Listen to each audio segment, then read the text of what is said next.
ತಲಾವಾರು ಆದಾಯದಲ್ಲಿ 2ನೇ ಸ್ಥಾನದಲ್ಲಿದ್ದೇವೆ. ಕೇಂದ್ರ ಸರ್ಕಾರಕ್ಕಿಂತ ನಾವು ಮೇಲಿದ್ದೀವಿ, ಆರ್ಥಿಕವಾಗಿ ಸದೃಢವಾಗಿದ್ದೇವೆ, ಇದೆಲ್ಲ ಹೇಳ್ತಾರಲ್ವೇ. ಮತ್ತು ತಲಾದಾಯ 2ನೇ ಸ್ಥಾನದಲ್ಲಿ ಇರೋದಾದರೆ ಜನ ಎಲ್ಲ ಸಂಪದ್ಭರಿತವಾಗಿದ್ದಾರೆ ಅಲ್ವೇ. ಜನ ಇಷ್ಟು ಸಂಪದ್ಭರಿತವಾಗಿ ಇವರ ಆಡಳಿತದಲ್ಲಿ ಇದ್ದಾಗ ಈ ಗ್ಯಾರಂಟಿ ಸ್ಕೀಮ್ ಅವಶ್ಯಕತೆ ಇದೆಯಾ? ಅಷ್ಟೊಂದು ಜನಗಳನ್ನು ತಲಾದಾಯದಲ್ಲಿ ಮೇಲ್ತಂದು ಆರ್ಥಿಕವಾಗಿ ಸದೃಢವಾಗಿ ಅವ್ರು ಬದುಕ್ತಕ್ಕಂಥ ವಾತಾವರಣ ಇವ್ರು ನಿರ್ಮಾಣ ಮಾಡಿದರೆ ಈ ಸರ್ಕಾರದಲ್ಲಿ ಈ ಗ್ಯಾರಂಟಿ ಇಟ್ಕೊಂಡು ಯಾಕೆ ಹೋದರು?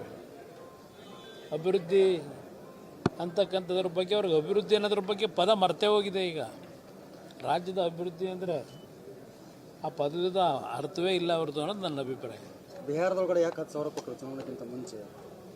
ನಾನು ಅಲ್ಲಿ ಕೊಟ್ಟರು ಇಲ್ಲಿ ಕೊಟ್ಟರು ಅನ್ನೋದಕ್ಕಿಂತ ನಾವೇನು ಮಾಡಬೇಕು ಅದು ಮುಖ್ಯ. ನನಗೆ ಬೇಕಾಗಿರೋದು ಕರ್ನಾಟಕಕ್ಕೆ ಏನು ಮಾಡ್ತೀವಿ ನಾವು ಅನ್ನೋದು ಮುಖ್ಯ. ಈಗ ಗ್ಯಾರಂಟಿ ಕೊಡೋದಕ್ಕೆ ನಂದೇನು ಅಬ್ಜೆಕ್ಷನ್ ಇಲ್ಲ. ಈಗ ನಾನು ರೈತರ ಸಾಲ ಮನ್ನಾ ಮಾಡಿದೆ, 25,000 ಕೋಟಿ ಒಂದೊಂದು ಅದಕ್ಕೆ ಆ ಸಂದರ್ಭದಲ್ಲಿ ಕಾರ್ಯಕ್ರಮ ಏನು ಕೊಟ್ಟು ರೈತರು ಸಾಲ ಮನ್ನಾ ಮಾಡಿದ್ದೀವಿ ಅಂತ ಹೇಳಿ ಅಭಿವೃದ್ಧಿ ಕೆಲಸ ಮಾಡೋದಕ್ಕೆ 1 ವರ್ಷ ಆಗಲ್ಲ ಅಂತ ಕೂತ್ನ ನಾನು ರೈತರ ಸಾಲ ಮನ್ನಾ ಮಾಡಿ ಪ್ರತಿ ಕ್ಷೇತ್ರಗಳ ಶಾಸಕರ ಒಂದು ಮನವಿ ಮೇರೆಗೆ ನಾನು ಕೊಟ್ಟಂಥ ಹಣ ಇದೆಯಲ್ಲ ಆರ್ಥಿಕವಾಗಿ, ಅದು BJP ಇರಲಿ, ಕಾಂಗ್ರೆಸ್ ಇರಲಿ, JDS ಇರಲಿ, ಒಂದು 4-5 ವರ್ಷ ನನ್ನ ಹತ್ರ ಹೇಳೋರು, 4-5 ವರ್ಷ ನೀನು ಕೊಟ್ಟಂಥ ಹಣದಿಂದಲೇ ನಿನ್ನ ಕಾಲದಲ್ಲಿ ಕೊಟ್ಟ ಹಣದಿಂದಲೇ ನಾವು ಸ್ವಲ್ಪ ಇನ್ನೂ ಗೌರವ ಉಳಿಸ್ಕೊಂಡಿದ್ದೀವಿ, ನಾವು ಕ್ಷೇತ್ರಕ್ಕೆ ಓಡಾಡೋಕ್ಕಾಗ್ತಿದೆ ಅಂತಕ್ಕಂಥದ್ದನ್ನು ಹಲವಾರು ಕಾಂಗ್ರೆಸ್ನ ನಾಯಕರೇ ಹೇಳೋರು. ಇವತ್ತೇನಾಗಿದೆ, ನೀವು ಗ್ಯಾರಂಟಿ ಇನ್ನೂ 2,000 ಜಾಸ್ತಿನೇ ಮಾಡಿ, ನಂದೇನಿಲ್ಲ, ತಕರಾರಿಲ್ಲ ನನಗೆ. ಬಟ್ ಇಲ್ಲಿ ಅಭಿವೃದ್ಧಿಗೆ ಸಂಬಂಧಪಟ್ಟಾಗ ಈಗ ನೀವೇ ಕೆಲವು ಪತ್ರಿಕೆಯಲ್ಲಿ ಬರೋದ್ರಪ್ಪ, ಸುಮಾರು 400-500 ಕೆಲಸಗಳಿಗೆ ಫೌಂಡೇಶನ್ ಹಾಕೋದ್ರು.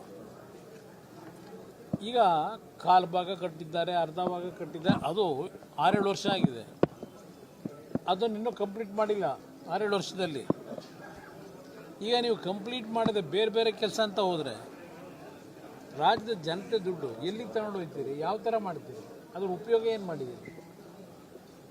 ಮನೆಗಳ ವಿಷಯದಲ್ಲಿ ಹೇಳ್ತಾರೆ, ಅಯ್ಯೋ ಅಷ್ಟು ಕೊಡ್ತೀವಿ ಇಷ್ಟು ಕೊಡ್ತೀವಿ, ಲಕ್ಷ ಅಲ್ಲ, ಅದೇನು ಲೆಕ್ಕ ಇಲ್ಲ.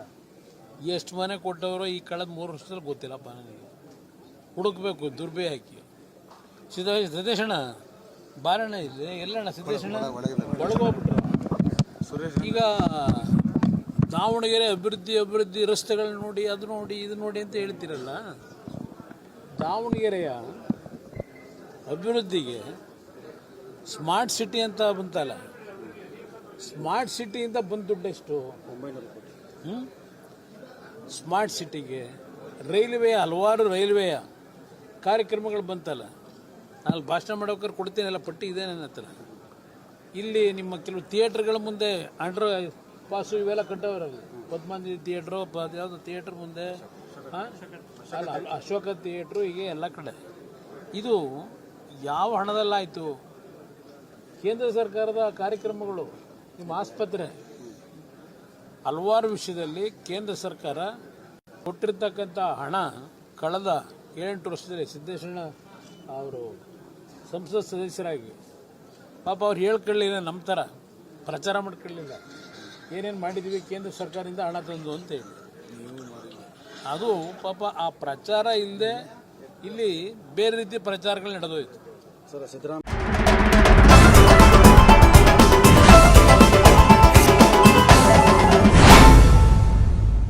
ನಮಸ್ಕಾರ, ಪ್ರಜಾವಾಹಿನಿಗೆ ಸ್ವಾಗತ. ನಾನು ಕಾಮಿನಿ ಮಾನೆ.